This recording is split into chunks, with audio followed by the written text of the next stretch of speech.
ये कहानी है एक समझदार और नेक दिल राजा और उनके धोखेबाज मंत्री की। बहुत समय पहले एक राजा थे।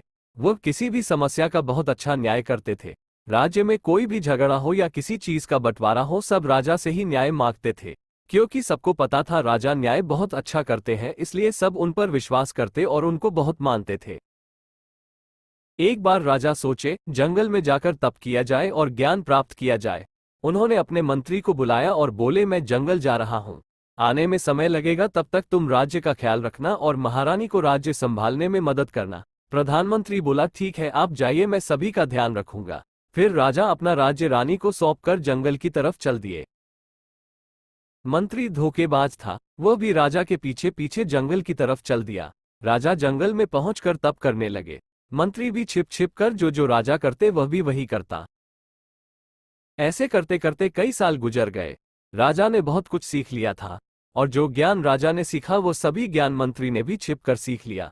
मंत्री को अब लगा कि राजा अपने राज्य जाने वाले हैं, तो मंत्री राजा से पहले राज्य पहुंचा और अपने कुछ साथियों के साथ वापस जंगल आ गया और राजा से मिलने पहुंचा। राजा, मंत्री और अपने राज्य के लोगों को देखकर बहुत खुश हुए। राजा बोले, चलो सब राज्य वापस चलते हैं, मेरा तप समाप्त हो गया, जो मुझे सीखना था मैं सीख चुका हूं।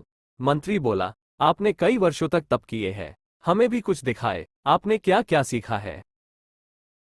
राजा बोले, मैं मुर्दे को जिंदा कर सकता हूं। फिर मंत्री और उसके साथी बोले, हमें विश्वास नहीं है, ऐसा भी हो सकता है। राजा बोले, अगर तुम्हें विश्वास नहीं है तो जाओ किसी मुर्दे जीव को लाओ। फिर मंत्री और उसके साथियों ने एक तोते का शिकार करके ले आए और बोले, इसको जिंदा करके दिखाए। राजा बोले, मैं अपने शरीर से प्राण निकालकर इस तोते में डालूंगा, फिर ये तोता जिंदा हो जाएगा। सब बोले, करके दिखाए तब मानेंगे। राजा उनकी बातों में आ गए और वह अपना शरीर छोड़कर तोते में घुस गए। तोता जिंदा हो गया। मंत्री को भी वो विद्या आती थी। वो अपना शरीर छोड़कर राजा के शरीर में घुस गया और खड़ा होकर हंसने लगा। मंत्री बोला, अब मैं राजा हूं, और अपने सिपाहियों से बोला, तोता को मार दो। राजा तुरंत उड़ गए और उन्होंने अपनी जान बचाई। मंत्री राजा के शरीर में घुसकर राजदरबार पहुंचा। सभी प्रजा राजा समझकर बहुत खुश हुए।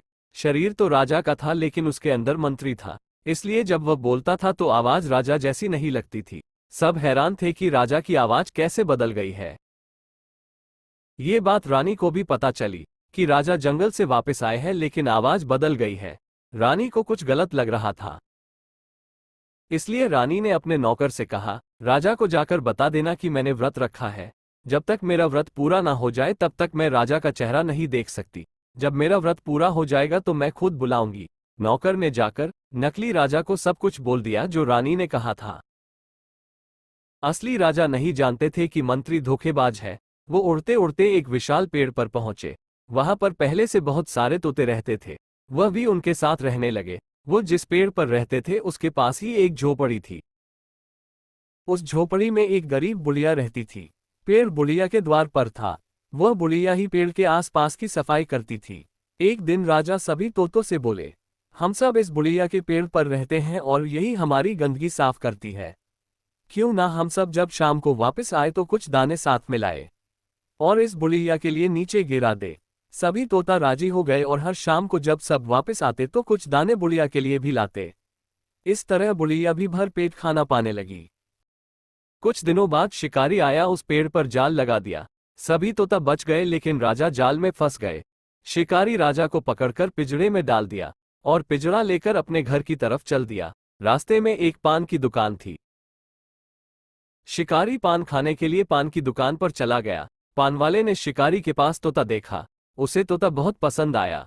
वो शिकारी से तोता खरीद लिया। अब राजा तोते के रूप में पानवाले के पास रहने लगे। एक दिन उसी राज्य में एक औरत अपनी पति के साथ अपने मायके जा रही थी। रास्ते में जंगल पड़ा। जब महिला जंगल में पहुंची तो उसे प्यास लग गई। वह अपने पति से बोली, मुझे प्यास लगी है। पति पानी लाने के लिए पास में बह रही नदी की तरफ चल दिया, लेकिन जब पति वापस आया तो साथ में एक और आदमी आया जो बिल्कुल उसके पति जैसा ही था। वो एक भूत था जो उसके पति रूप में हो गया था। जब दोनों महिला के पास पहुंचे तो महिला समझ नहीं पा रही थी कि उसका असली पति कौन है, और दोनों खुद को उसका असली पति बता रहे थे। फिर वह महिला उन दोनों को सरपंच के पास ले गई और उनसे कहा, पता करके बताइए इन दोनों में से मेरा असली पति कौन है। सरपंच भी हैरान था, वह भी कुछ नहीं पता कर सका। ये बात चारों तरफ फैलने लगी। दो आदमी इसी बात को पानवाले की दुकान पर कर रहे थे, जहां राजा पिंजड़े में थे। राजा ने सब कुछ सुन लिया और पानवाले से बोले, जाओ महिला और उन दो आदमी को बुलाकर लाओ, मैं बता दूंगा उनमें से उस महिला का असली पति कौन है। पानवाला सबको बुला लाया। तोता बोला, तुम दोनों खुद को इस महिला की असली पति बता रहे, लेकिन असली पति वही है जो इस बोतल में घुस जाएगा। उनमें से जो भूत था तुरंत बोतल में घुस गया। तब तोता दूसरे आदमी से बोला, तुरंत बोतल का ढक्कन बंद कर दो। फिर असली पति ने ढक्कन बंद कर दिया। वहां पे जितने लोग थे सब बहुत खुश हुए और उस महिला के असली पति ने पानवाले को खूब सारा इनाम दिया। अब कहीं झगड़ा होता या कोई बंटवारा होता, सब उस तोते के पास आते और अपना न्याय पाते और पान वाले को खूब इनाम देते। धीरे धीरे यह बात रानी तक पहुंची। रानी को तुरंत राजा की याद आ गई, क्योंकि राजा भी किसी भी समस्या का अच्छा न्याय करते थे। फिर रानी एक दिन तोते से मिलने पहुंची। जब तोता ने रानी को देखा तो रोने लगा और अपनी पूरी कहानी रानी को बताया। रानी भी रोने लगी। रानी ने कहा, मंत्री आपके शरीर में है, उसको कैसे निकाला जाए। राजा बोले, मैं आपको जैसा जैसा कहता हूं आप वैसे ही कीजिए।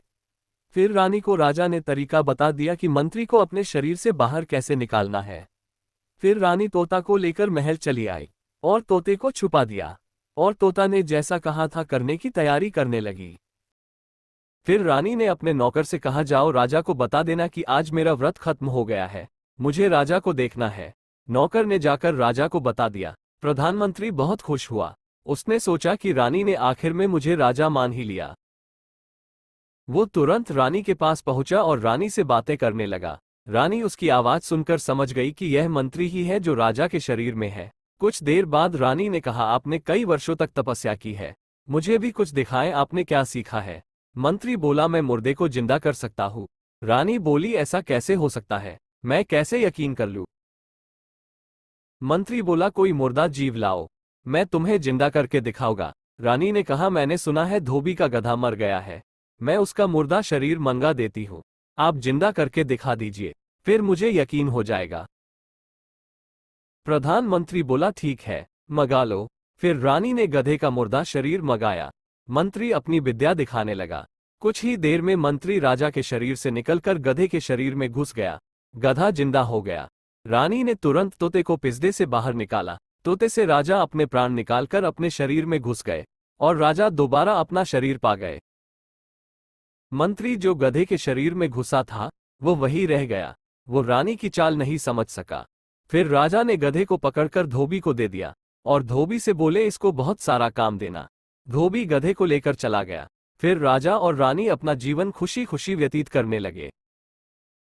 दोस्तों, आपको हमारी ये कहानी कैसी लगी हमें कमेंट करके जरूर बताएं, और हाँ, चैनल को लाइक, शेयर और सब्सक्राइब करना ना भूलें।